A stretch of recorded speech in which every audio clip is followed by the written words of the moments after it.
When we or our dogs are triggered, we can go into fight, flight, freeze, or fawn, the stress response. You've probably heard of all four of these, and I like to use the example of you walk into a bar. You walk into a bar and someone punches you in the face. You may punch back. That is fight. Flight, you sit down at the bar, especially for my ladies, and you have a creepy bro hitting on you, not taking the hint. You leave and you go to the other end of the bar or another bar, or you just call it a night and Netflix and chill. Freeze.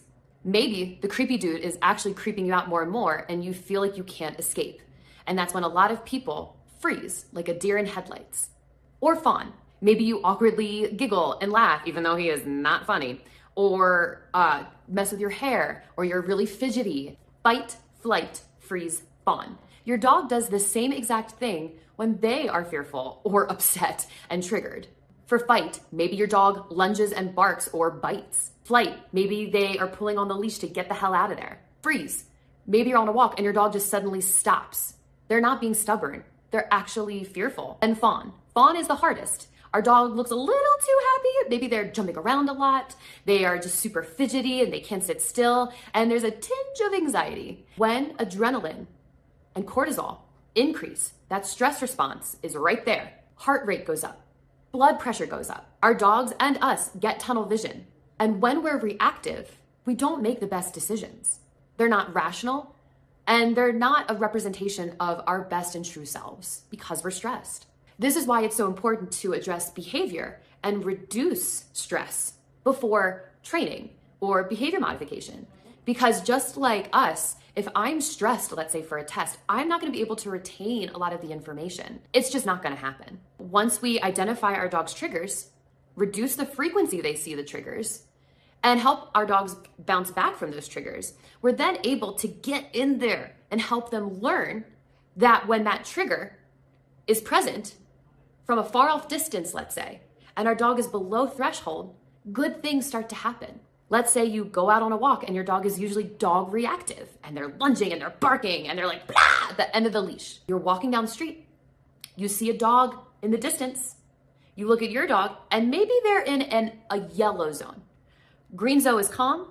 Yellow zone is on the verge and we're a little nervous, hypervigilant. Red zone is, we know what red zone is.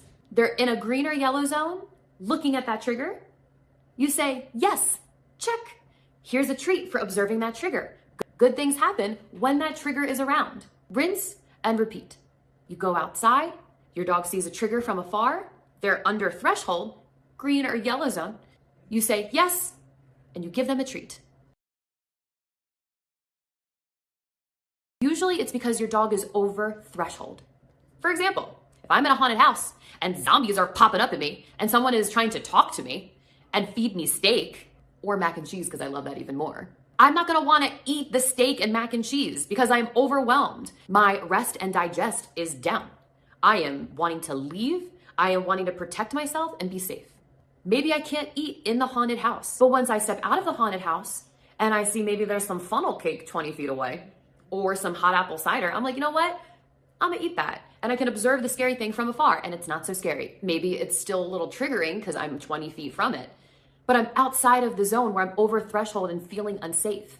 Distance is your best friend.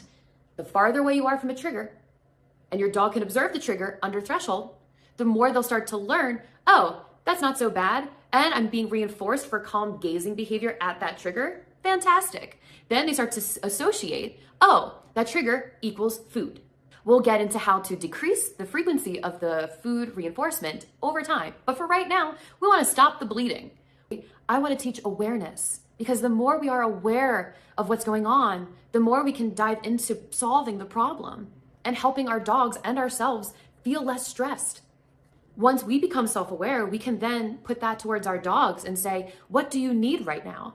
How can we be more proactive instead of reactive? And if we are reactive, and if our dog is reactive, how can we help them bounce back? For us, maybe it's meditation, breath work, a sip of water, drink your water. For our dog, when they sniff, their heart rate and blood pressure decreases. Once we get some distance from that trigger, from that haunted house or Disneyland, tossing treats in the grass for them to sniff and find and eat can help reset, bounce back. That heat that was building, we start to cool off that nervous system. There's other things why your dog may be reactive. It might be pain. It might be the environment itself. Maybe you just got your dog and they're decompressing, but the awareness doesn't change. How can I help my dog today? How can I help myself today? Reduce my stress. So my ask of you is to ask yourself, what does my dog need today? What are their triggers?